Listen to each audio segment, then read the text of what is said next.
Picture opening your kitchen cupboard one winter morning to find nothing.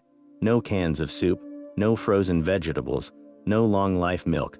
Now imagine that's not just an inconvenience, it's life or death. This was the daily reality for people living in the 1700s, when a failed harvest or a harsh winter didn't just mean going hungry temporarily. It meant starvation. Yet somehow, against all odds, our ancestors developed ingenious ways to make food last through bitter winters, ocean voyages lasting months, and seasons of scarcity. They did it without electricity, without canning factories, and without any of the modern conveniences we take for granted. Their very survival depended on methods so clever and resourceful that we're still learning from them today. Think about that for a moment. Every single bite of food had to be carefully preserved using only what nature provided: salt from the sea, smoke from the fire, the chill of the cellar, and the dry heat of the summer sun. There were no second chances. If preservation failed, families faced unthinkable choices. This was a world where a well-stocked larder wasn't about convenience, it was the difference between life and death, between thriving and barely surviving through the hungry months of late winter and early spring. And the sheer creativity they employed to keep food edible is nothing short of astonishing. In this video, we're going to step back in time to uncover these remarkable techniques. We'll explore how people in the 1700s used salting, smoking, drying, fermenting, and even burying food to make it last. You'll discover not just how they did it, but why these methods worked so effectively. You might be surprised to learn that some of these ancient techniques are making a comeback today among chefs and food enthusiasts.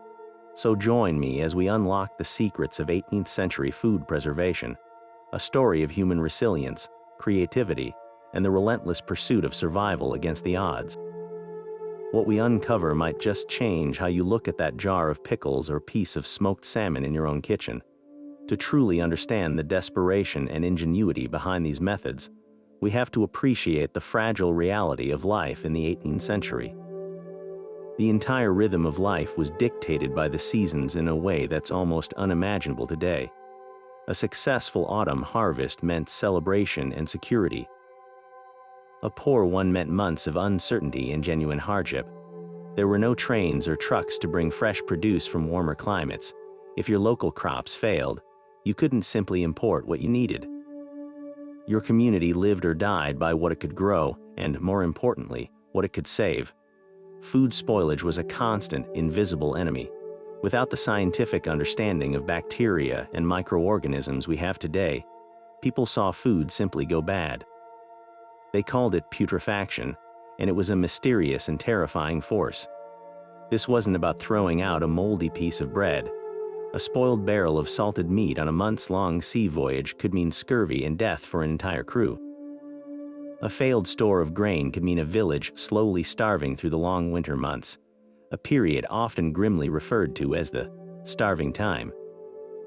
This vulnerability made the knowledge of food preservation absolutely sacred. It was passed down through generations, from mother to daughter, from ship's cook to apprentice. It was a form of essential domestic science, and mastering it was as crucial as knowing how to build a shelter or start a fire. Your larder, your root cellar, your smokehouse, these weren't just storage spaces. They were your family's insurance policy against famine. A well-preserved stock of food represented security, foresight, and the ability to provide. In many ways, the skill of preservation was a form of power, giving communities a fragile control over their own destiny in a world that was often brutally unpredictable. And so, with their survival hanging in the balance, they turned to one of the most powerful tools nature provided: salt. This humble mineral was nothing less than a miracle worker in the 18th century, the undisputed king of preservation. But it wasn't magic, it was brilliant, simple science, though they wouldn't have called it that. The process hinges on a principle we now know as osmosis. Salt is intensely hygroscopic, meaning it desperately pulls water towards itself. When you pack a piece of meat or fish in salt, it creates a hyper-concentrated environment on the outside. The moisture trapped within the food's cells, which bacteria need to thrive, is violently sucked out into the salt. This dehydrates the food and creates an environment so harsh that those spoilage-causing microbes simply cannot survive. It's a brutal, effective siege against decay. There were two primary ways our ancestors employed this salty siege. The first was dry salting, also known as corning. This involved burying large cuts of meat or whole fish in a thick coffin of coarse salt, often layered in barrels. The salt would pull out the moisture, creating a briny slurry at the bottom, while the meat itself became rock hard and impervious to spoilage. The second method was the brine bath. This was a solution of salt dissolved in water, creating a powerful pickling liquid. Foods would be completely submerged in this brine, which penetrated every crevice, drawing out moisture and infusing the food with salt. This method was often preferred for items that needed to retain a slightly more tender texture. The most iconic application was, without a doubt, for pork. A successfully salted pig could feed a family for an entire year. Every part was used. Sides of pork were buried in salt to become what we now call salt pork or bacon, a staple protein that could be boiled or fried.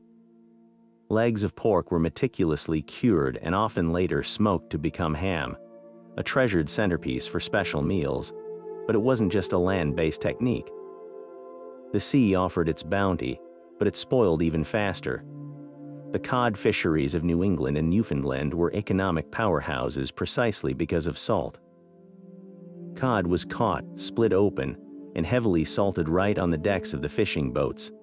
This salt cod, or stockfish, became a hard, durable commodity that could be shipped across the Atlantic and stored for months, eventually being rehydrated and cooked into nourishing meals. This wasn't just about flavor, it was about creating a lifeline of edible protein that could defy time and distance. But the impact of this simple salted fish stretched far beyond the barrels on a ship's deck. It fueled empires and shaped the diets of millions, becoming one of the first truly global commodities. The scale of this operation was staggering. Fleets of fishing vessels, known as bankers, would set sail from ports like Gloucester in Massachusetts and head for the Grand Banks off Newfoundland, some of the richest fishing grounds in the world. The air there was thick with the smell of salt and fish as thousands of men worked on floating platforms called stages, gutting, splitting, and salting the endless catch. This wasn't just a seasonal job. It was the lifeblood of entire colonial economies, training a generation of sailors who would later man the fledgling American Navy. Once processed, this mountain of salt cod began an incredible journey across the ocean. It was shipped south to the Caribbean, where it became a crucial source of cheap, non-perishable protein for the enormous populations of enslaved people laboring on sugar plantations. Their owners provided minimal sustenance, and salt cod, often of the lowest quality known as West India cure, was a dietary staple. In a tragic irony, this same fish was also shipped east to Europe, where Catholic populations in countries like Portugal, Spain, and Italy valued it for meatless holy days. It was a currency of sustenance, traded for molasses, rum, and other goods in a complex triangular trade that wove together the economies of 3 continents. The quality of the cure determined its destiny. The best grade fish, heavily salted and perfectly dried, went to Europe where it commanded a higher price. The lower grades, often softer and saltier, were sent to feed the plantations.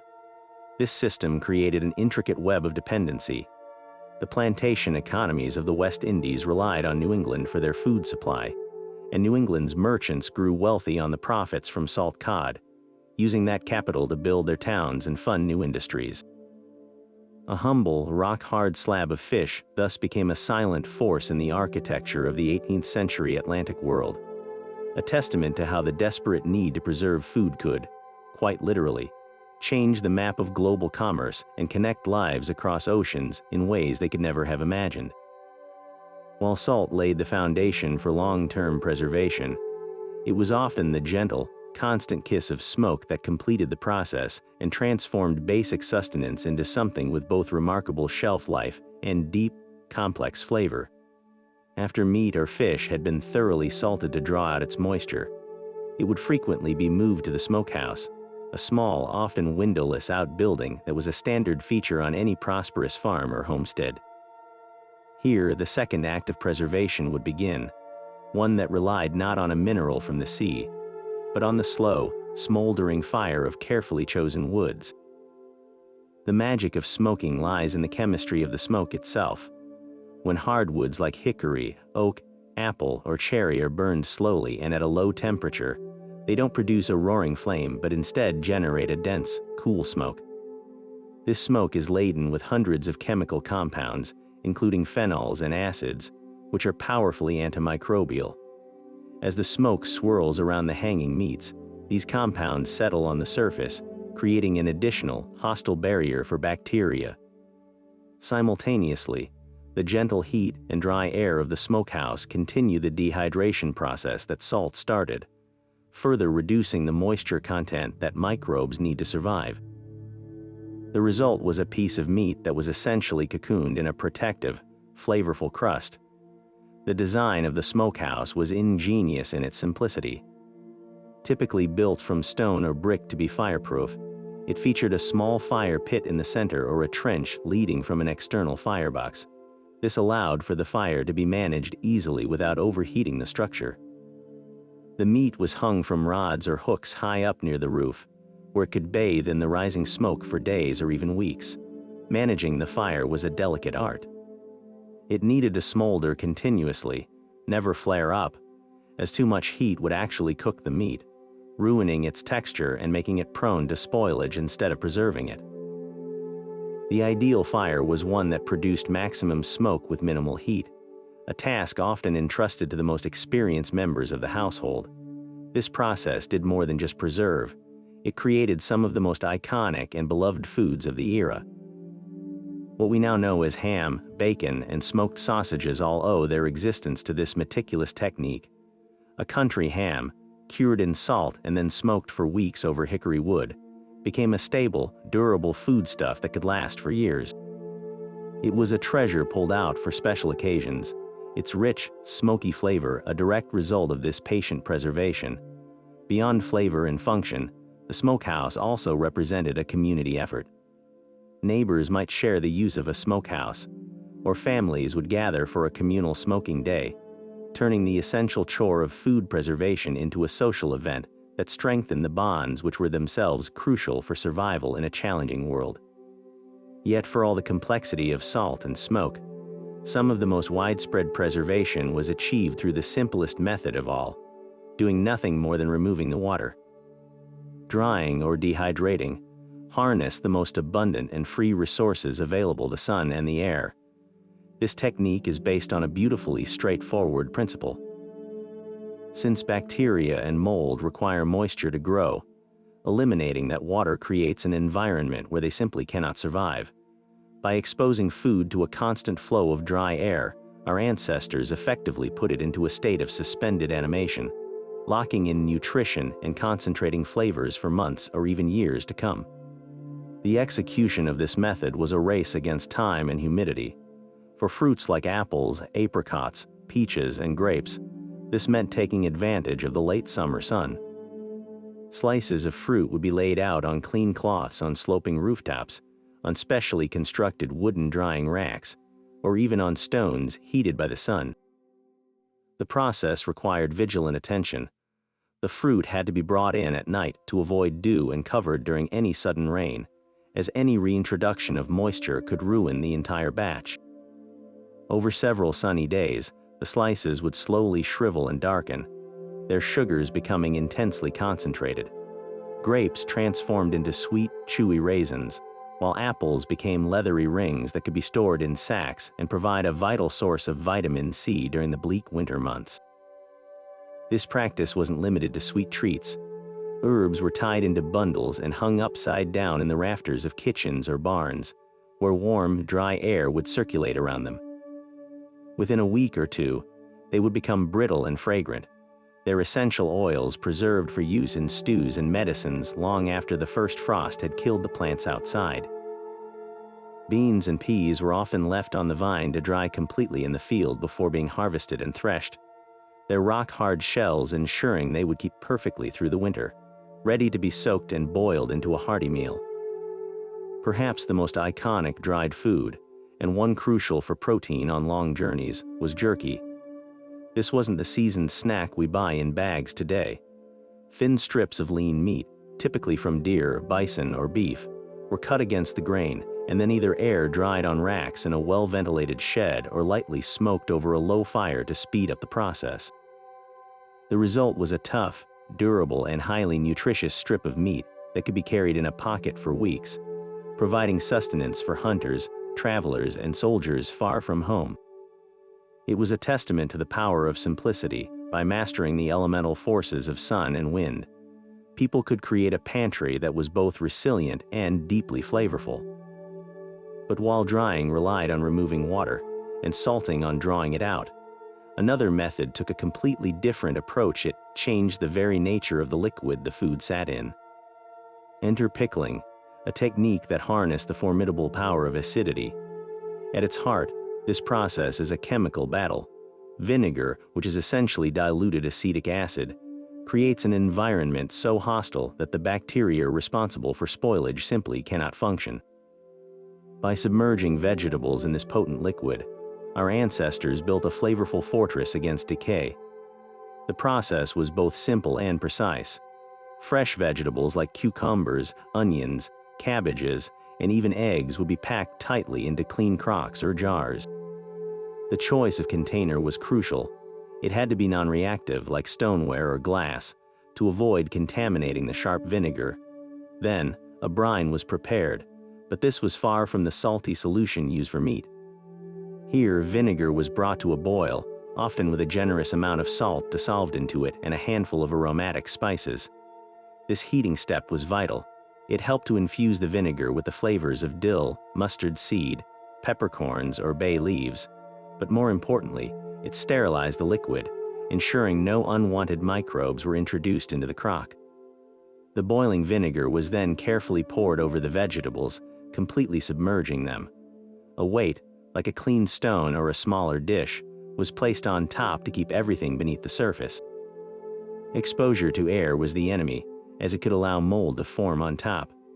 The crock was then sealed or covered with a cloth and stored in a cool, dark place like a cellar. Over the following weeks, the magic happened. The vinegar's acidity did more than just preserve. It transformed the food. It penetrated the tissues of the vegetables, breaking them down slightly and giving them that characteristic tangy crunch we associate with a good pickle today. This wasn't just about survival. It was about creating a desired taste and texture that could brighten a monotonous winter diet of dried and salted foods. A pickled cucumber or a spicy pickled onion became a cherished condiment, a burst of flavor that could make a simple meal of bread and salt pork feel like a feast. And while pickling created a fortress of vinegar, there was another, even more fascinating method that built a living, breathing shield against spoilage, one that actually required no vinegar at all. This is the incredible world of lacto-fermentation, a process that might seem like magic, but is pure microbial genius. It all hinges on a family of benevolent bacteria, lactobacillus, which are present on the surface of almost all fresh fruits and vegetables. In the right conditions, these microscopic allies don't just preserve food. They transform it, creating some of the most nutritious and gut-healthy staples of the 18th century diet. The science is as elegant as it is effective. When you shred a vegetable like cabbage and pack it tightly into a crock with salt, you begin a two-stage battle. First, the salt pulls moisture out of the cabbage, creating a natural brine. More importantly, it temporarily suppresses the bacteria that cause rot and putrefaction. This gives the lactobacillus, which are salt-tolerant, their moment to shine. They wake up and begin feasting on the natural sugars in the cabbage. As they consume these sugars, their waste product is lactic acid. This is the secret weapon. The bacteria essentially pickle the vegetable from the inside out, acidifying the entire environment until it becomes so hostile that no other microbe, including the ones that cause spoilage, can survive. The food is preserved by its own defenders, a living culture working tirelessly in the crock. The most iconic example of this in Europe was sauerkraut. For German and Eastern European communities, the autumn cabbage harvest was a frantic race to prepare for winter. Families would work together to shred vast quantities of cabbage, layer it with salt in enormous wooden barrels or stone crocks, and pound it down to release its juices. The crock would be sealed and stored in a cool cellar, where, over weeks, the silent, invisible work of the lactobacillus would turn ordinary cabbage into tangy, sour, and remarkably durable sauerkraut. A well-made barrel could provide a crucial source of vitamins throughout the winter months when fresh produce was a distant memory. It was more than just food. It was a probiotic lifeline. But the true testament to its power was its role on the high seas. For centuries, sailors on long ocean voyages were decimated by scurvy, a horrific disease caused by a lack of vitamin C. Their diets of hardtack and salt meat were completely devoid of it. In the mid-1800s, a brilliant British naval surgeon named James Lind proved that citrus juice could prevent it. But decades earlier, Dutch sailors had already stumbled upon another solution. They noticed that ships carrying barrels of sauerkraut from Europe had far healthier crews. The long fermentation process not only preserved the cabbage, but also its vitamin C content. When Captain James Cook embarked on his historic voyages of exploration, he insisted his ships be stocked with vast quantities of sauerkraut. His crews remained largely free of scurvy, a feat that was almost unheard of at the time and one that was directly attributed to this humble fermented food. It was a preservation technique that didn't just save food from rot. It saved human lives on a grand scale, enabling the exploration and mapping of the entire globe. But for all the transformative power of salt, smoke, and fermentation, some of the most vital foods of the 18th century diet required a far gentler approach. They needed not a chemical change, but simply a perfect, stable environment in which to rest. This is where our ancestors turned to the earth itself, engineering a natural refrigerator that required no ice and generated no heat. The root cellar was a masterpiece of passive climate control, a subterranean vault that harnessed the planet's own insulating properties to keep the harvest fresh through the harshest seasons. The principle behind it is beautifully simple. Just a few feet below the surface, the temperature of the ground remains remarkably constant, insulated from the extreme swings of summer heat and winter frost above. A well-constructed root cellar capitalized on this, maintaining a cool, but not freezing, temperature that dramatically slowed down the respiration and decay of stored vegetables. But temperature was only part of the equation. The earth also provided something else crucial for many foods: humidity. In the dry air of a home, potatoes would shrivel and carrots would become rubbery. Underground, the naturally moist soil air kept them firm and fresh, preserving their texture and nutritional value for months. Building one of these structures was a significant undertaking, often done with local materials. The simplest were nothing more than pits dug into a hillside, lined with stone or timber, and covered with a thick layer of earth and sod. More permanent versions were built beneath houses or barns, accessed through a sturdy trapdoor. The walls were thick stone or brick, not just for structure but for their thermal mass, which helped buffer any minor temperature fluctuations. Ventilation was key, a clever system of two pipes, one to let warm, moist air out near the top and another to draw cooler air in near the bottom, created a natural convection current that prevented mustiness and kept the air fresh. Inside this cool, dark, and humid world, a family's winter security was laid out with meticulous care. Root vegetables were the stars of this underground show. Potatoes and carrots were buried in bins of sand or soil to prevent them from drying out or turning green. Turnips, beets, and parsnips were packed away in similar fashion. But the cellar's bounty didn't stop there. Cabbages, with their roots still attached, were hung upside down from the ceiling.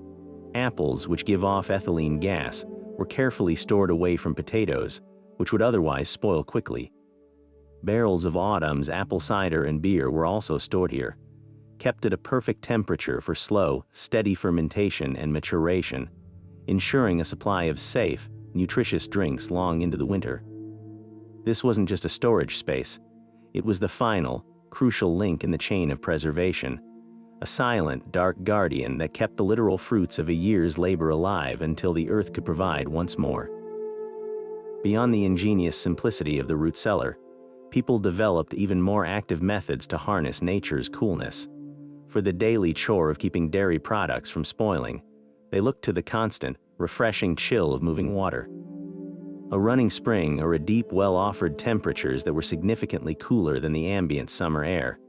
It became common practice to place containers of milk, cream, or freshly churned butter into these cold waters, either by submerging them in a spring box, a small structure built to channel the water, or by lowering them carefully into the deep, still cold of a well shaft.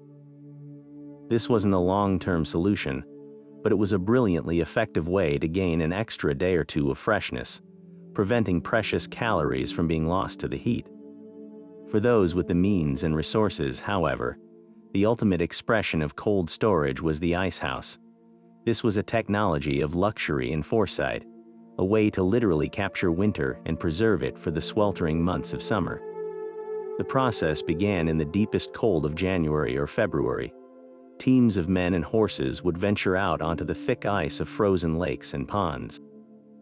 Using large saws, they would cut massive blocks of ice, often weighing hundreds of pounds each. These crystalline blocks were then hauled on sleds to the ice house, which was a marvel of passive engineering.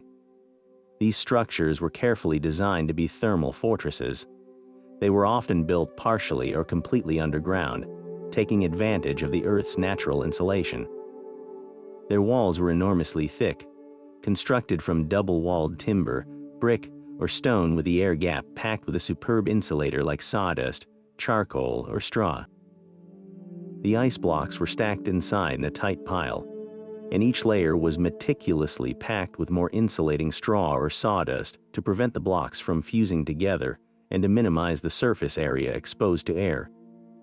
A well-built ice house, with a tightly sealed door and proper drainage for meltwater, could preserve a significant portion of its frozen treasure for an astonishingly long time, often lasting well into the following autumn.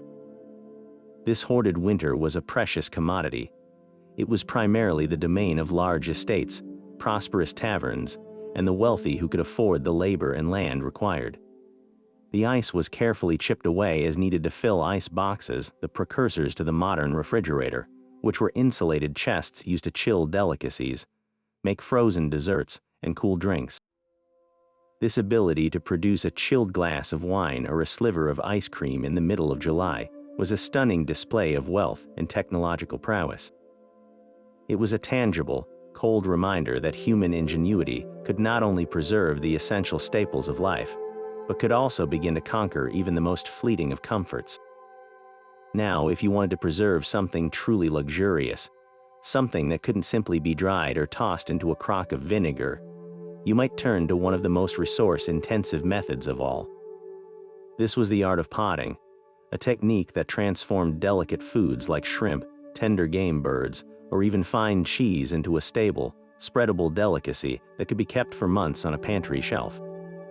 It was a process that combined cooking, careful preparation, and a final, brilliant seal using one of the most treasured ingredients in the kitchen: fat. The process began not with preservation, but with cooking.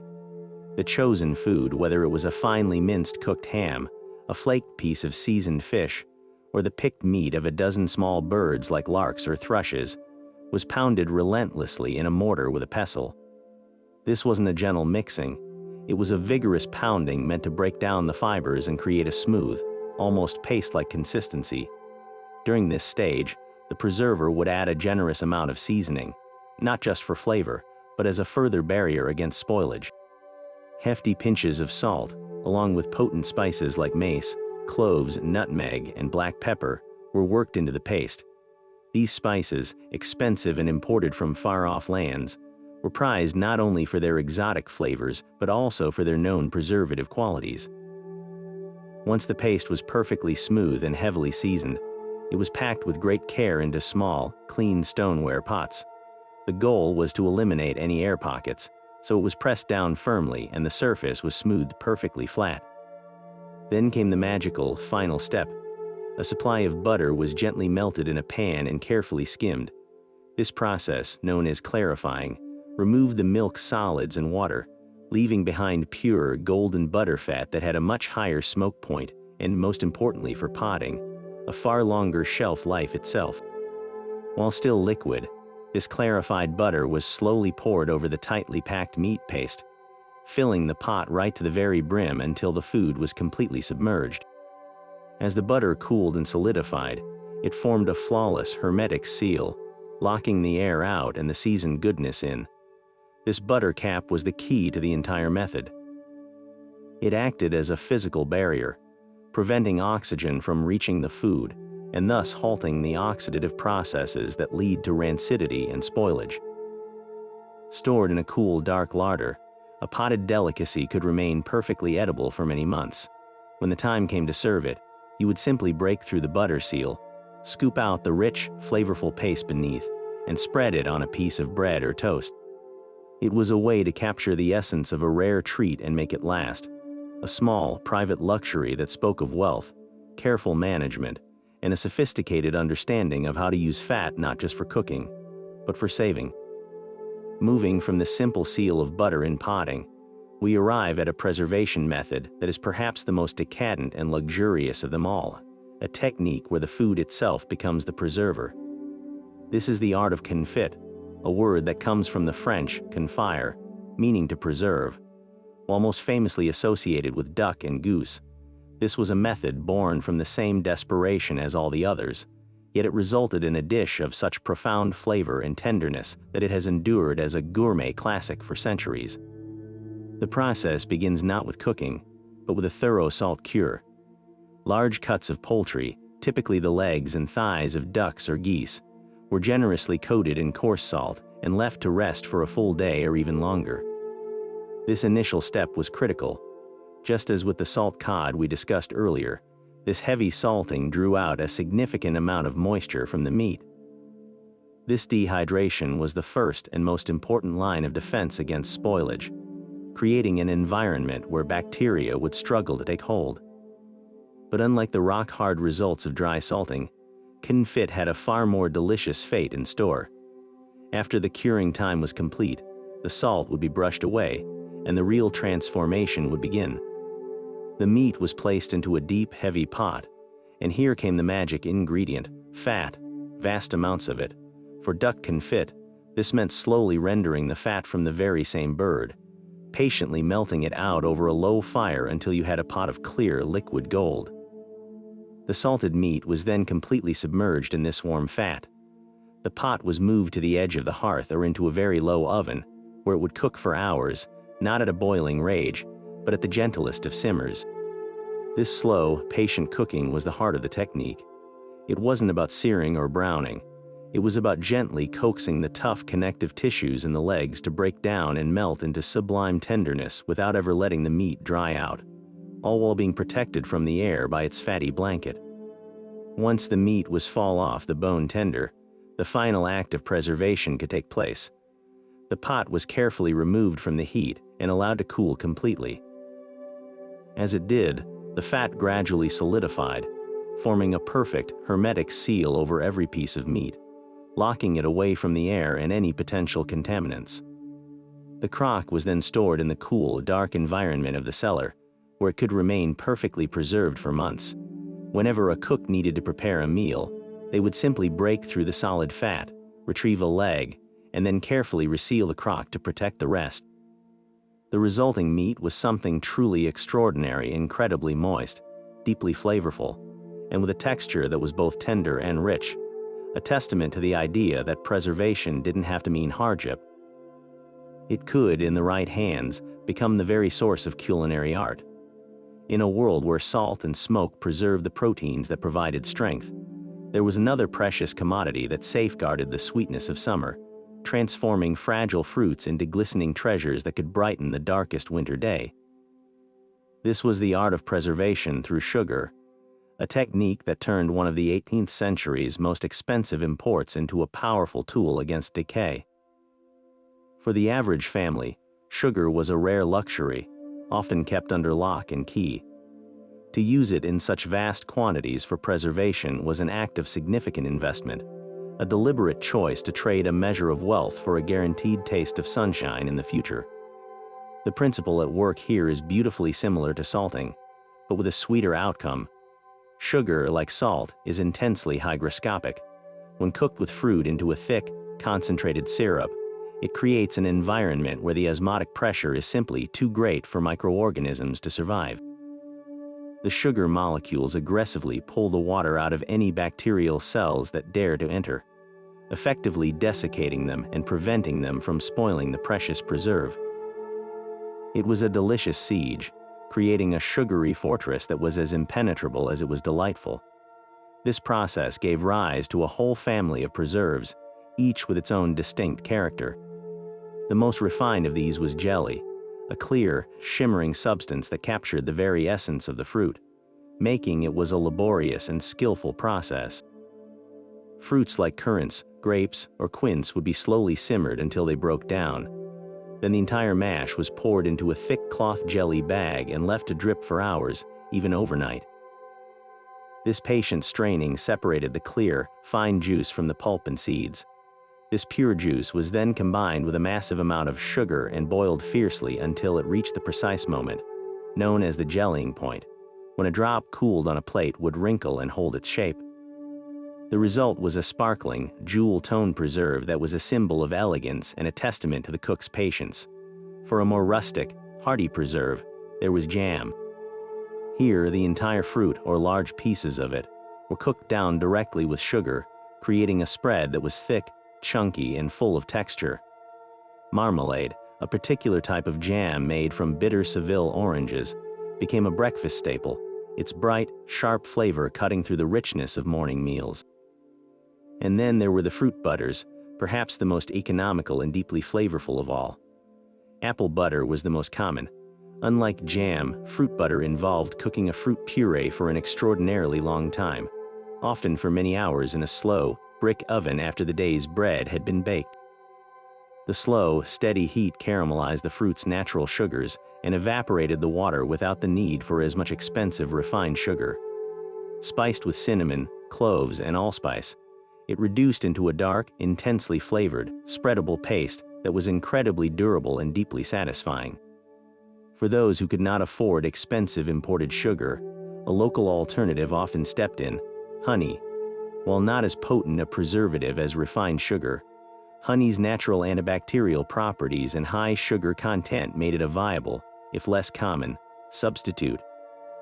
A cook might sweeten and preserve a precious batch of berries or peaches with wild honey, creating a preserve that carried the distinct, floral notes of the local landscape within its golden depths. Each jar, whether of translucent quince jelly or spiced apple butter, represented more than just preserved fruit. It was a captured season, a small pot of summer sunlight saved to ward off the gloom of winter. Yet for all the sophistication of confit and the luxury of sugar preserves, one of history's most enduring survival foods was born from utter simplicity, a deliberate sacrifice of all flavor and texture for the single, unshakable goal of sheer durability. This is the story of hardtack, also known as ship's biscuit or pilot bread. Its recipe could not be more basic: just flour and water, mixed into a stiff dough rolled flat, and then baked not once, but multiple times until every last trace of moisture was driven out. The result was a square or round biscuit that was less a food and more a building material, a ceramic tile of sustenance that could, if stored properly, outlive the very sailors who carried it. The baking process was a brutal affair designed to create something almost indestructible. After the initial baking, the hardtack was often pulled from the ovens and left to cool before being returned for a second, and sometimes even a third, round of baking. This wasn't cooking, it was industrial dehydration. The goal was to produce a product so hard and dry that it would snap if you tried to bend it, and could literally crack a tooth if you were foolish enough to bite into it directly. Its rock-like consistency was its greatest asset. With a moisture content near zero, it presented no environment for mold to grow or for weevils and other pests to thrive. It was, in essence, an edible archive, a calorie-dense time capsule that could be stockpiled in vast quantities in a ship's hold or an army supply wagon for years on end. Its role was absolutely central to the age of sail and military campaign. A naval vessel setting out on a multi-year exploration or a warship embarking on a long patrol would load thousands upon thousands of these biscuits into the lowest part of the ship, the bread room. They were stacked in huge bags or wooden casks, forming the absolute bedrock of the crew's diet. For soldiers on the march, hardtack was a staple that could be carried in a haversack for weeks without any concern for refrigeration or packaging.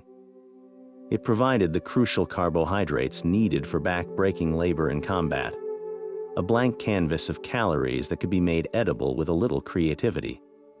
And creativity was mandatory because in its natural state, hardtack was famously dreadful. Sailors had a host of colorful nicknames for it, like sheet iron or molar breakers. Before it could be eaten, it required significant preparation to become anything resembling food. The most common method was to soak it. A sailor would take a piece of hardtack and dunk it into his daily allotment of thin beer, watery gruel, or if he was lucky, a hot coffee or tea. He would let it sit until it softened into a mushy, porridge-like consistency that could be swallowed. On board ship, it was often crumbled into the communal cooking pot to thicken the daily stew, absorbing the flavors of salt pork and peas. In military camps, soldiers would pan-fry crushed hardtack with their fatty bacon to create a rudimentary hash known as skilligali. There was another, less appetizing, aspect to its longevity. While the biscuits resisted spoilage, they were not immune to infestation. It was a running joke and a grim reality that the weevils and maggots that often infested the flour before baking would continue their life cycle inside the stored biscuits. A common practice was to tap the hardtack sharply on the table before eating it, to encourage any resident insects to evacuate. Many sailors simply accepted the extra protein as an unavoidable part of naval life. This seemingly primitive foodstuff was, in truth, a masterpiece of logistical planning. It enabled the long voyages that mapped the world, fueled the navies that contested empires, and sustained the armies that fought its wars. It was a testament to the idea that when survival is the only goal, the most unappetizing food can become the most important. And while hardtack represented the ultimate in durable, lifeless calories, another method of preservation achieved the complete opposite, celebrating transformation and complexity through a process that could only be described as controlled spoilage. This is the ancient and ingenious art of cheesemaking, a technique that turned one of the most perishable foodstuffs, fresh milk, into a stable, nutritious, and incredibly diverse product that could be stored for years.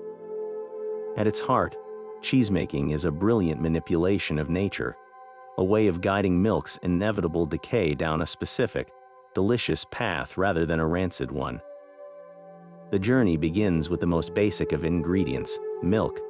In the 1700s, this was almost always fresh, raw milk straight from the cow, goat, or sheep.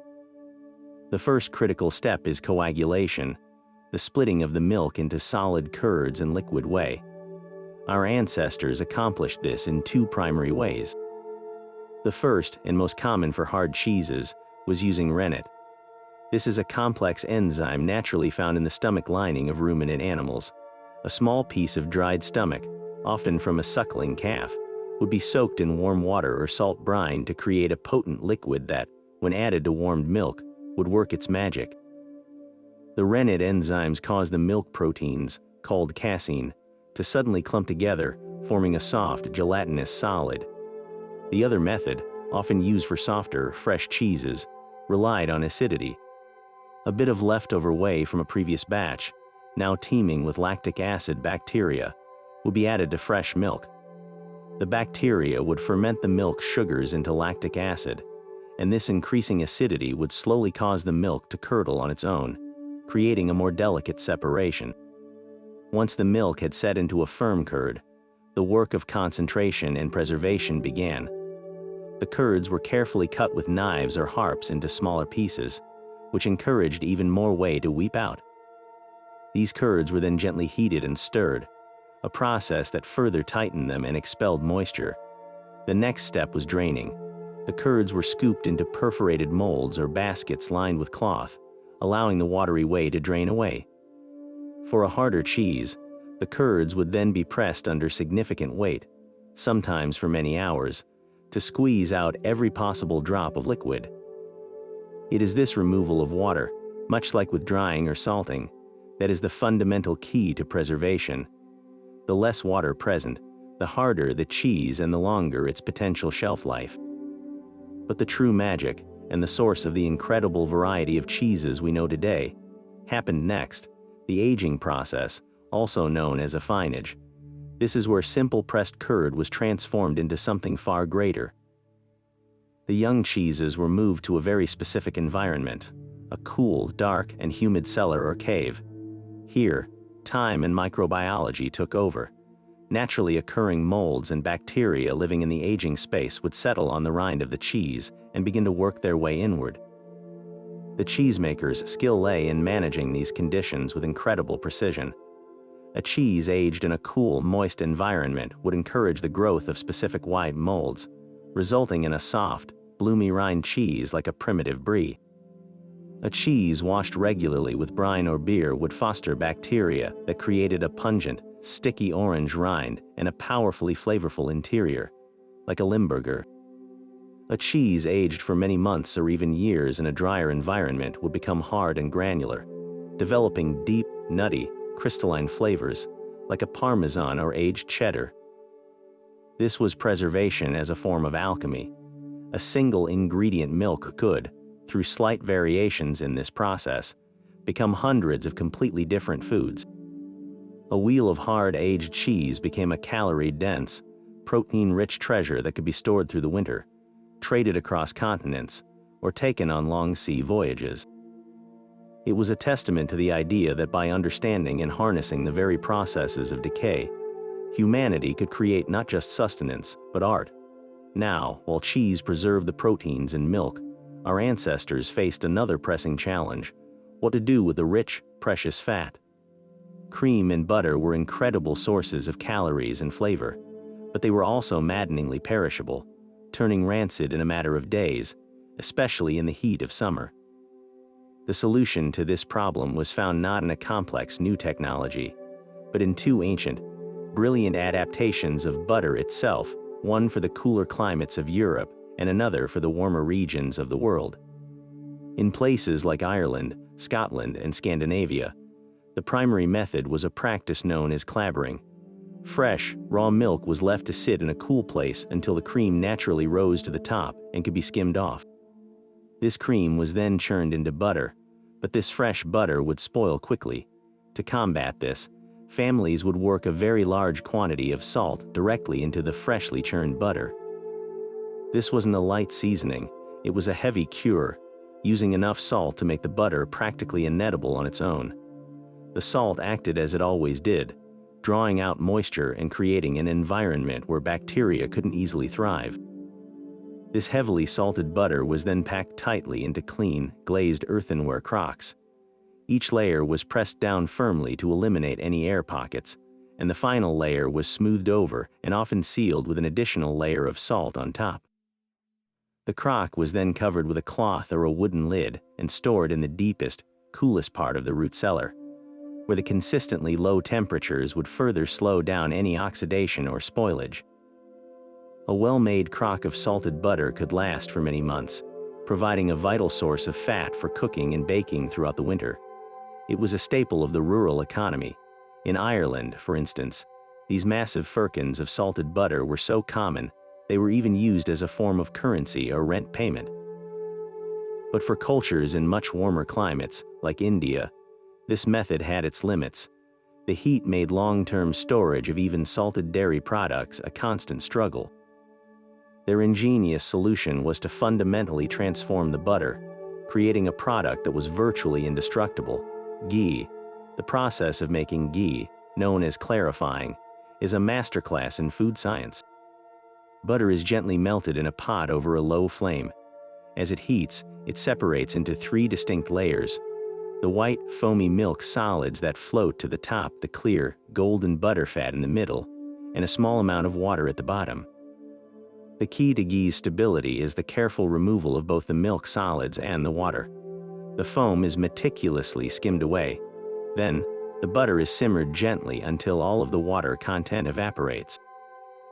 The remaining milk solids, now separated from the water, sink to the bottom of the pot and toast slightly, giving ghee its characteristic rich, nutty aroma.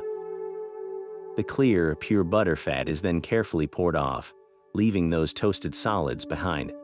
What remains is 100% pure dairy fat, with no water and no milk proteins whatsoever. This is the secret to its incredible shelf life. Since the elements that cause butter to spoil water and milk solids have been completely removed, ghee is remarkably stable. It requires no refrigeration and can be stored in sealed containers at room temperature for months, or even years, without turning rancid. This made it an absolute cornerstone of life in the Indian subcontinent and beyond. It was a cooking medium with an exceptionally high smoke point, perfect for frying and sautéing. It was a sacred offering in religious ceremonies and a vital ingredient in Ayurvedic medicine, revered for its purity and nutritive properties.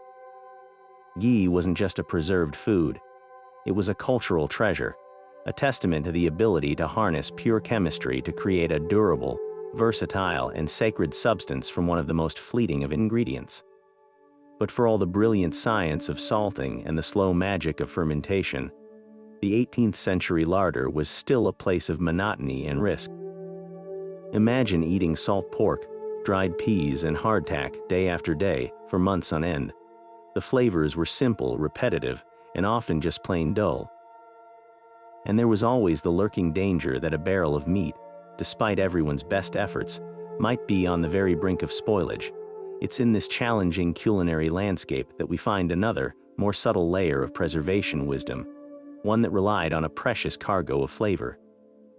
This was the world of spices and herbs, and their role went far beyond mere seasoning. They were essential tools for survival, both for the palate and the plate. We now understand that many of the most prized spices, like black pepper, cloves, cinnamon, and nutmeg, possess natural antimicrobial properties. The compounds that give them their distinctive punch, piperine in pepper, eugenol in cloves, cinnamaldehyde in cinnamon, are mild natural preservatives. They can inhibit the growth of certain bacteria and molds, adding an extra layer of defense when used in conjunction with salt or sugar in preserving meats, pickles, and conserves. A Christmas ham encrusted with peppercorns and cloves wasn't just festive, it was a bit more protected. A pickle brine steeped with mustard seeds and dill was more hostile to unwanted microbes. This subtle chemical boost was a welcome side effect of their primary purpose, which was far more direct and psychological.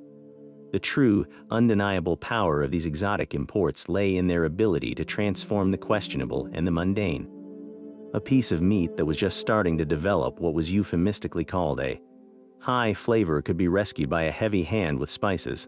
A powerful sauce, steeped with vinegar, ginger, and clove, could effectively mask the first faint notes of spoilage, making a risky meal palatable. This wasn't deception. It was a necessary strategy for a time when throwing away food was rarely an option. Cookbooks from the era are filled with recipes for sharp, pungent sauces intended specifically for boiled meats, which were often the oldest and toughest cuts from the barrel. These sauces didn't just cover up taste. They completely overwhelmed the senses, providing a thrilling, aromatic experience that distracted from the monotony and potential peril of the main ingredient. Beyond this salvage operation, spices were the key to maintaining morale and a sense of civilization. A diet consisting almost entirely of preserved foods could be profoundly depressing. The ability to create a stew that tasted completely different from the one served the day before, simply by adding a pinch of cumin or a bundle of rosemary, was a form of culinary magic. It broke the crushing boredom and provided a vital connection to the wider world. That sprinkle of black pepper on your salt pork represented trade routes that stretched to India. That nutmeg in your ale spoke of distant, mysterious islands in the East Indies. For the wealthy, lavish use of spices was a blatant display of wealth and global reach. For the common person, even a small amount was a cherished luxury. a way to assert that even in the depths of winter, living was about more than just surviving. These precious commodities brought vibrancy, warmth, and a much-needed spark of excitement to a table that was, by necessity, built around the bland and the durable. But even with all these remarkable techniques, the sheer scale of the work required meant that no family could do it alone. In the face of such a monumental task, the community itself became the most vital tool for survival. The rhythm of the year was punctuated by two of the most important social events, the autumn harvest and the communal butchering day. These were not mere chores, they were the absolute foundation of community welfare, where the shared labor of many ensured the survival of all through the long, isolating winter months. As the last of the crops were brought in from the fields, the entire character of a village would shift. The Autumn Harvest Festival was the first act of this communal effort. It was a time of both immense relief and frantic urgency. Neighbors would move from farm to farm, helping each other bring in the wheat, barley, and rye, knowing that a sudden storm could ruin a year's work in an afternoon. Once the grains were threshed and stored, the focus turned to the orchards and gardens. Families would gather in large groups to peel, core, and slice apples for drying. The air would be thick with the sweet smell of fruit and the constant, rhythmic sound of knives against cutting boards. Children would be given the job of turning the fruit slices on the drying racks, while elders, their hands no longer steady enough for precise cutting, would oversee the spice mixes for the preserves or share generations' old knowledge on judging the gelling point for a perfect quince jelly. This pooling of labor transformed an insurmountable task for a single household into a manageable, even celebratory, community project. But the most dramatic and essential communal event was the butchering day, which typically occurred after the first hard frost in late autumn. The cold weather was crucial, as it naturally slowed spoilage during the lengthy process. On a chosen day, several families would contribute their animals, often 1 or 2 pigs from each farm, to be slaughtered and processed together at a central location. This was hard, grim, bloody work, but it was done with a practiced efficiency born of necessity. The work was divided by skill and strength. The strongest men would handle the slaughter and the initial heavy butchering, breaking down the carcasses into large primal cuts. Women and older children would then take over, their hands moving with swift precision to cut the meat into the specific strips, chunks, and joints suitable for salting, smoking, and making into sausages. The atmosphere was a unique blend of solemn industry and social gathering. While the work was serious, it was also one of the few times of year when the entire community was gathered for a shared purpose. Stories and news were exchanged over the cutting tables. Songs were sung to keep energy high during the long hours of work. A palpable sense of shared security was built with every barrel of salt pork filled and every sausage casing stuffed. Knowledge was transferred seamlessly from one generation to the next. A young woman would learn her grandmother's secret spice blend for the sausage, while a boy would be taught how to properly pack a ham in salt by his uncle. The entire operation was a living library of preservation techniques. Once the meat was processed, the resources were also shared. Not every family had a smokehouse, so the use of one was rotated. A family that had a particularly large and effective root cellar might store the carrots and potatoes for their neighbors. The rendered lard from the butchering was often divided equally, as was the shared supply of precious salt and spices that had been pooled for the event. This system ensured that even the poorest or least capable family in the village would have a store of preserved food to see them through to spring. The communal butchering day was the ultimate expression of mutual aid. It was a powerful reminder that in a world of individual hardship, survival was not a solitary pursuit but a collective achievement, forged in the shared sweat and purpose of a community preparing together for the trials ahead. Stepping into an 18th century kitchen, you wouldn't find a refrigerator or sleek countertop appliances. Instead, you'd be surrounded by a formidable collection of specialized tools, each one meticulously designed for the critical battle against spoilage. This was a workshop for survival, and its centerpiece was the massive hearth. Far more than just a place to cook, this great open fireplace was the engine of preservation. Its cavernous interior and adjustable hooks allowed for the slow, constant smoking of hams and sausages, while its radiant heat could be harnessed to dry bundles of herbs hung from the mantel, or to slowly simmer a massive copper kettle of fruit preserves for hours on end. Controlling the fire was a precise art. The cook had to bank the embers for a low, smoldering smoke or build it up to a rolling boil, all with simple tools like tongs, pokers, and trammels. Along the walls and in the cool corners of the kitchen stood the containers that would hold the preserved bounty. Enormous wooden tubs and barrels, often hand-coopered by the local craftsmen, were the vessels for the salting process. These were where sides of pork would be buried in mountains of coarse salt, or where fish would be layered for their initial cure. For the more delicate work of pickling and potting, the cook turned to a battery of earthenware crocks and stoneware jars. Their non-reactive, glazed interiors were perfect for holding sharp vinegar brines and potent fermented concoctions without imparting any off flavors. A well-stocked larder would be lined with these pots, each one sealed with a cloth tied with string or a layer of melted fat, standing like silent soldiers guarding the family's winter security. For the daily processing of ingredients, several key tools were indispensable. The butter churn, whether a simple plunger-style dash churn or a larger barrel churn, was where the vital work of turning precious cream into preservable butter happened. This arduous task, often assigned to children, was a weekly chore essential for producing both fresh butter and the salt-packed stores for winter. For cheese-making, the cheese press was a marvel of simple engineering. Using a heavy wooden screw or a system of levers and stones, it applied immense pressure to the soft curds, squeezing out the whey to create a firm wheel of cheese that could then be aged for months. Perhaps the most versatile tool of all, found on every well-appointed work table, was the mortar and pestle. This ancient duo was the food processor of its day. In its heavy stone or hardwood bowl, rock salt was ground into a fine powder for curing. Whole spices like peppercorns and cloves were smashed to release their preserving oils and flavors, and herbs were pounded into medicinal pastes. It was also crucial for the art of potting, where cooked meats and spices were pounded into a smooth, spreadable paste before being sealed under fat. The rhythmic thud of the pestle was the sound of transformation, turning raw, perishable ingredients into the building blocks of preserved food, one grind at a time. Yet for all this shared ingenuity, the reality of food preservation in the 1700s was sharply divided by a single, powerful factor: wealth. The techniques we've explored were not a universal toolkit. They were a spectrum of possibilities, and where a family stood on that spectrum dictated not just the variety on their table, but the very quality of their health and their resilience in the face of scarcity.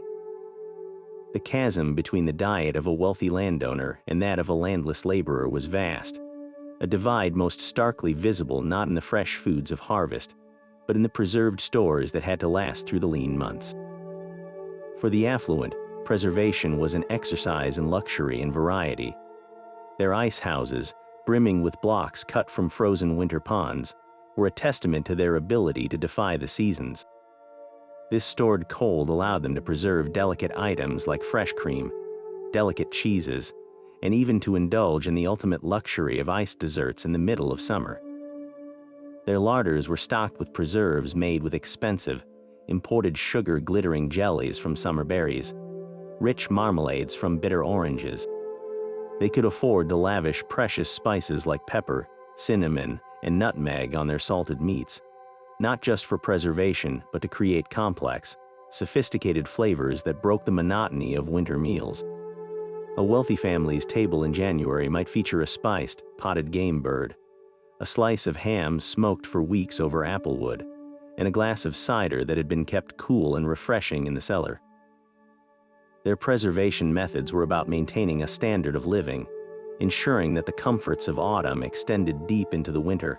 For the vast majority of the population, however, preservation was a brutal arithmetic of survival. The common farmer or urban laborer had no ice house, little access to costly sugar, and spices were a rare luxury used in pinches, not handfuls. Their preservation world was built on the three pillars of salt, air, and earth.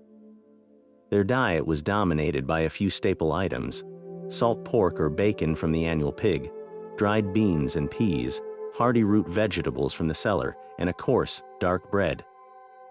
This diet was monotonous in the extreme. Imagine eating the same cut of boiled salt pork, reconstituted dried peas, and a piece of dark bread for dinner, day after day, for months on end. The lack of variety wasn't just boring, it had serious nutritional consequences. While calories might be sufficient, the absence of fresh fruits and vegetables for months at a time led to widespread vitamin deficiencies. Scurvy, the scourge of sailors, was not unknown in impoverished rural communities during the 6 weeks want of late winter, when even the root cellar began to run bare. This divide extended to the very security of their food supply. A wealthy estate could afford to overprovision, to have barrels of grain and salt meat to spare, providing a crucial buffer against a single poor harvest. A poor family, however, lived on the knife's edge. Their stores were meticulously calculated to last just until the next harvest. A single barrel of salt pork going bad, a rot infection in the potato bin, or an early thaw ruining the ice in the well, any of these small disasters could trigger a crisis. For the poor, food preservation wasn't about comfort. It was a high-stakes gamble where the penalty for failure was hunger, malnutrition, and the terrifying prospect of having to rely on the charity of others to survive. The preserved foods on their table were a direct reflection of their social standing, a daily reminder that in the 18th century, the ability to keep food from spoiling was not just a skill, but a measure of one's power and place in the world. Yet for all their ingenuity, these preservation methods existed on a razor's edge. A single misstep, a moment of carelessness, or simply bad luck could transform a life-saving store of food into a silent, invisible killer. The threat of spoilage was a constant, low-grade fear, but the reality of food poisoning was a terrifying and often unexplainable tragedy. Without any understanding of microbiology, our ancestors were battling an enemy they couldn't see, relying on centuries of hard-won, and sometimes deadly, experience. The most common danger was simply that the preservation process hadn't been thorough enough. A piece of meat not fully submerged in brine would develop a slimy, discolored patch of rot. A crock of pickles, if not weighted down properly, could develop a fuzzy, colorful coat of mold on the surface. But these were the obvious dangers, the ones you could see and smell. Everyone knew that a foul odor or a strange texture meant the food had to be discarded, though for the desperately poor, this was a heart-wrenching decision. The greater peril lay with the contaminants that left no obvious trace. Rancid fats were a particular problem. When butter or lard went bad, it didn't always smell putrid. It could simply develop a sharp, unpleasant taste. Consuming it would lead to miserable, though rarely fatal, digestive distress. But the most fearsome threat of all, one that would not be understood for another century, was botulism. While the canning process invented by Nicolas Appert at the very end of the 1700s was not yet widespread, the principles of sealing food in airtight containers were sometimes attempted with wax or fat, as we saw with potting. If these foods were not heated to a temperature high enough to kill the Clostridium botulinum spores, which thrive in oxygen-free environments, they could produce one of the most potent natural poisons known to humanity. The toxin attacks the nervous system, causing blurred vision, difficulty swallowing, muscle weakness, and, in severe cases, respiratory failure and death. An outbreak would have been a complete mystery, a sudden, terrifying illness striking a family after a meal, with no explanation other than perhaps bad luck or divine punishment. So how did people navigate this minefield? They relied on a dangerous and imperfect trio of senses: sight, smell, and taste. The first test was always visual. Was the color right? Was there any visible mold, bubbling, or cloudiness in a liquid? Next came the smell. A sharp, sour, or putrid odor was an immediate red flag. But the final test was the most perilous. If the food looked and smelled acceptable, a tiny amount would be tasted. The cook would touch a crumb to their tongue, waiting for any sharp, bitter, or off flavor. This was a calculated risk, a gamble where the potential reward of saving precious food was weighed against the very real possibility of sickness. It was a stark reminder that in the 18th century, every meal made from the previous year's harvest was an act of faith, a testament to both human resourcefulness and the ever-present shadow of danger that came with it. Yet for all their success in staving off hunger, these preservation methods came with a hidden, and often severe, nutritional price. Every technique that extended a food's shelf life also altered its very essence, stripping away vital nutrients in exchange for longevity. The 18th century diet, especially during the long winter months, was a story of survival calories triumphing over optimal health, a trade-off that left its mark on the population's well-being. The most significant loss was in the realm of vitamins, those mysterious compounds that wouldn't even be discovered for another century. The very processes that made food stable were devastatingly effective at destroying them. Consider the humble apple. When eaten fresh from the tree, it was a crisp source of vitamin C. But when sliced and dried for winter storage, that same apple underwent a brutal transformation. The prolonged exposure to air and heat during the drying process caused the oxidation and breakdown of its precious vitamin C content. By the time it became a chewy, leathery ring hanging in a sack in the larder, it had lost almost all of its antiscorbutic power. This story repeated itself across the preserved larder. Fresh cabbage, packed with vitamins, became sauerkraut through fermentation, a process that preserved some nutrients but degraded others. Vegetables stored for months in the root cellar slowly but steadily lost their vitamin potency. The diet became increasingly reliant on calories from fats and carbohydrates, while the micronutrients essential for preventing disease dwindled away. This nutritional deficit manifested itself in widespread health problems, with scurvy being the most feared and iconic.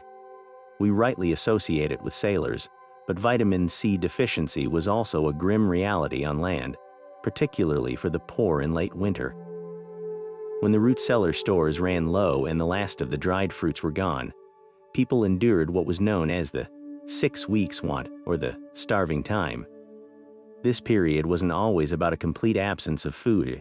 You might still have salt pork and bread, but it was a profound absence of freshness. The results were weakness, swollen gums, loose teeth, and debilitating joint pain. For communities without access to wild greens or a stored cache of anti-scorbutics like sauerkraut, this annual nutritional crash was a dreaded and inescapable cycle of illness. Beyond vitamin loss, the preservation methods created other health burdens. The diet was overwhelmingly high in sodium. To ensure meat wouldn't spoil, it had to be packed in a veritable mountain of salt. A single piece of salt pork contained a staggering amount of sodium, which had to be boiled multiple times to become even remotely palatable. While this didn't cause the hypertension we worry about today, people engaged in far more physical labor and consumed fewer overall calories. It certainly placed a strain on the kidneys and likely contributed to dehydration and other ailments. Furthermore, the intense drying and prolonged salting could reduce the quality of the proteins themselves, making them less digestible and their amino acids less bioavailable. The very foods that saved people from starvation could also, over time, subtly undermine their health, creating a paradox where having enough to eat did not always mean thriving. But perhaps the most ingenious transformations happened not with meat or fruit, but with the very foundation of the diet itself, grain. While we think of flour as a stable pantry item, it too was under constant threat. Whole grains could be stored for a time, but once milled into flour, it was a race against the clock. Moisture, insects, and rancidity could quickly destroy a precious supply. To solve this, our ancestors didn't just store grain. They performed a kind of culinary alchemy, turning it into two of history's most important preserved staples, beer and bread. These weren't just foods, they were brilliant strategies for saving the nutritional power of cereal grains in a safe, durable, and delicious form. Let's start with beer, which was far more than a recreational drink in the 1700s. For many, it was a vital source of hydration and nutrition, and its existence was a direct result of preservation science. The process began with malting, where grains like barley were soaked and allowed to sprout. This germination activated enzymes that began to break down the starches inside the grain. The grains were then dried in a kiln, which halted the sprouting and preserved these powerful enzymes in a stable form. This was the malt. When needed, the malt was crushed and mixed with hot water in a large mash tun. Here, those preserved enzymes sprang back to life, diligently converting the remaining starches into fermentable sugars. This sweet liquid, known as wort, was then drawn off and boiled, often with the addition of hops. This boiling stage was the critical preservation event. The intense heat sterilized the wort, killing off any wild bacteria or molds that would cause spoilage. The hops added during the boil contributed their own bitter resins, which are naturally antimicrobial, providing an extra layer of protection while also balancing the sweetness. Once cooled, the wort was transferred to fermentation vessels, and yeast was introduced. The yeast's voracious consumption of the sugar produced two wonderful byproducts, alcohol and carbon dioxide. The alcohol itself is a powerful preservative, creating an environment where few other microbes can compete. The result was a stable, nutritious, and safe beverage that could be stored in barrels for months. In an era where water sources were often contaminated, beer provided a safe, calorie-rich liquid that preserved the energy of the grain in a remarkably durable form. Bread, the other pillar of the grain-based diet, employed a similar biological strategy. Freshly milled flour was highly perishable, but baking it into bread extended its life significantly. The most common method involved harnessing the power of fermentation once again, through a sourdough starter or brewer's yeast. A sourdough starter is a living culture of wild yeast and lactic acid bacteria captured from the environment. When mixed with flour and water to make a dough, these microbes get to work. The yeast produces carbon dioxide, which leavens the bread, while the bacteria produce lactic acid. This lactic acid is the secret weapon. It gives sourdough its characteristic tang, but it also dramatically lowers the pH of the loaf, making it far less hospitable to spoilage molds. A well-fermented sourdough loaf would naturally resist staling and molding for a much longer period than an unleavened flatbread. The act of baking itself was the final preservation step. The blistering heat of the oven killed the yeast, set the starches, and evaporated a significant amount of moisture, creating a hardened crust that acted as a protective barrier. The most extreme example of this was hardtack, baked rock hard and dried to a brittle state to survive years of storage. But even a standard loaf of peasant bread was a way to safely lock the nutrition of grain into a portable, durable form that could feed a family for days. Through the transformative powers of fermentation and fire, the threat of spoiled flour was vanquished, and the daily bread became a testament to human ingenuity. Yet these brilliant, time-tested methods, refined over centuries, were on the verge of a revolution that would fundamentally reshape humanity's relationship with food. The turn of the 19th century saw the dawn of a new era, one where preservation began its slow transition from an artisanal craft to an industrialized science. The first crack in the ancient paradigm came from an unlikely source, a French confectioner and brewer named Nicolas Appert. In 1795, motivated by a cash prize offered by Napoleon for a reliable way to feed his vast armies, Appert began a series of meticulous experiments. He had a simple, groundbreaking hypothesis. If food was sealed airtight in glass jars and then heated thoroughly, it would not spoil. He didn't know why it worked. The existence of microorganisms was still decades from being proven by Louis Pasteur, but through relentless trial and error, he proved that it did. Appert's method of sealing food in champagne bottles, corking them, and then boiling them in water for hours was the birth of modern canning. By 1810, he had published his findings, and appertization spread across Europe. For the first time in human history, it was possible to preserve a vast array of foods, including delicate meats, vegetables, and even dairy, without relying on heavy salting, intense drying, or fermentation. The flavor and nutritional quality of the preserved food were dramatically better. capturing a semblance of freshness that was previously unimaginable. This was the crucial first step, a proof of concept that preservation could be controlled, standardized, and scaled. A Pert's glass jars soon found a sturdier counterpart in the tin can, patented by Englishman Peter Durand in 1818. These durable, sealed metal containers were ideal for the rigors of long naval voyages and military campaigns, and canning factories began to spring up. But the process was still slow and labor-intensive, requiring skilled workers to solder each lid by hand. The true industrialization of canning had to wait for the mid-19th century, with the invention of automated can-making machines and, crucially, the autoclave, a massive pressure cooker that could safely achieve the high temperatures needed to sterilize food quickly in large batches.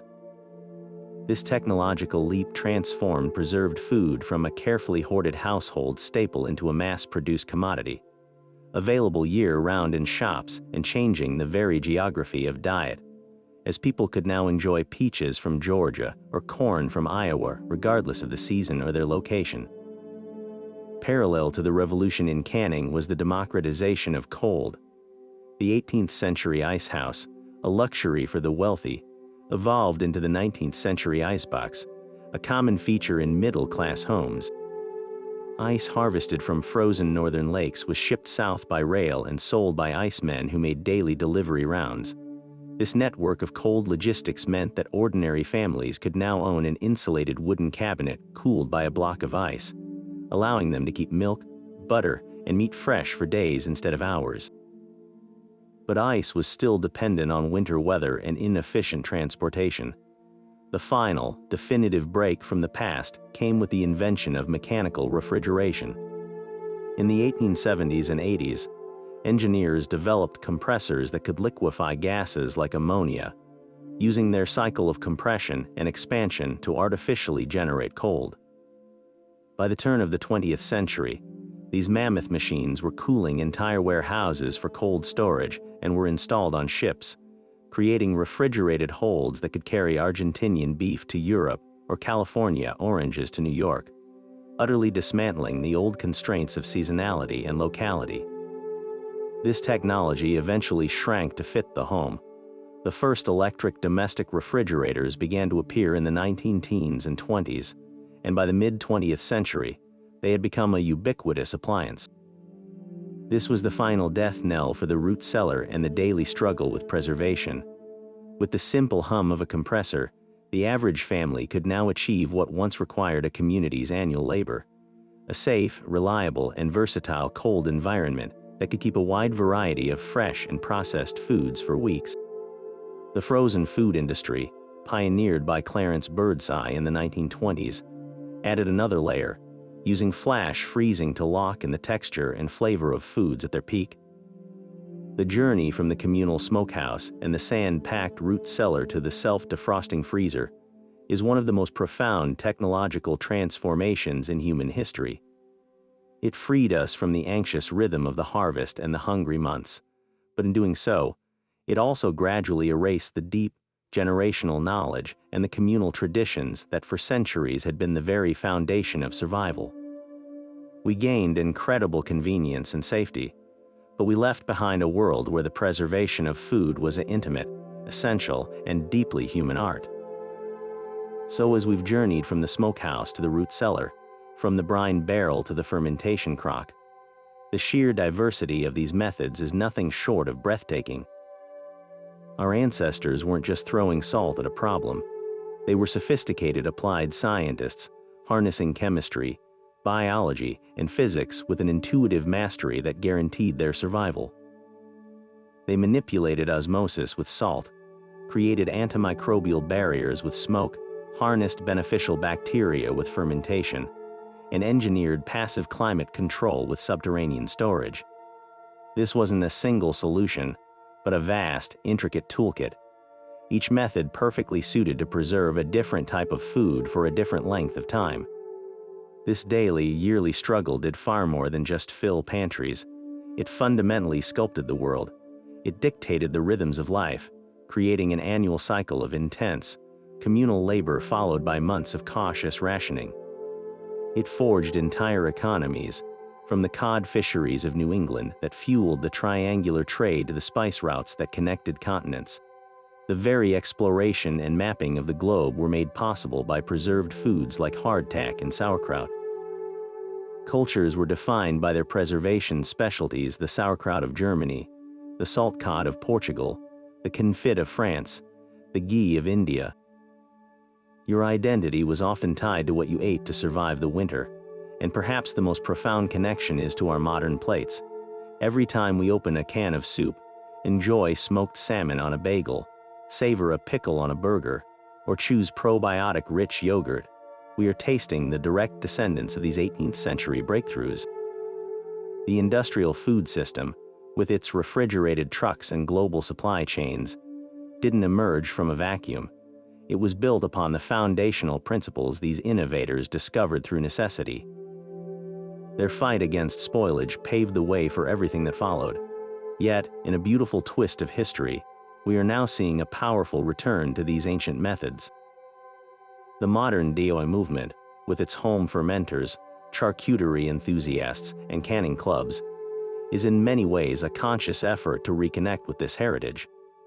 It's a search for flavor, for nutrition, and for a sense of self-reliance that our ancestors knew intimately. They understood where their food came from and exactly what it took to save it, a connection that much of modern life has lost. Their story is ultimately one of breathtaking ingenuity in the face of immense pressure. It reminds us that human creativity flourishes under constraints, and that the drive to provide for one's family and community is a powerful engine for innovation. So the next time you look at your own well-stocked kitchen, take a moment to appreciate the invisible history behind it all. I'd love to hear if any of these methods connect to your own family's story. Do you have a recipe passed down from a great-grandmother, a story about a root cellar or a pickling tradition? Share your own historical food preservation anecdotes in the comments below. Let's keep this conversation and this incredible legacy alive.